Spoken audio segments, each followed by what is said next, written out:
On reste dans l'actualité du Maroc avec une nouvelle menace de paralysie qui plane sur le secteur de la santé de notre royaume. Les infirmiers et techniciens de santé, par le biais de leur syndicat, annoncent une nouvelle grève de 3 jours à la fin du mois, en cause notamment les promesses non tenues du gouvernement et son silence face aux revendications de la profession, c'est-à-dire la mise en place d'un véritable statut juridique, mais aussi et surtout de meilleures conditions de travail et de rémunération.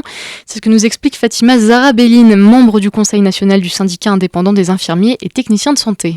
Les infirmiers et techniciens de santé sont énormément déçus à cause du chef du gouvernement, à cause de ses promesses et pendant sa campagne électorale et pendant son mandat. Ils ont eu énormément de promesses qui n'ont pas été honorées malheureusement.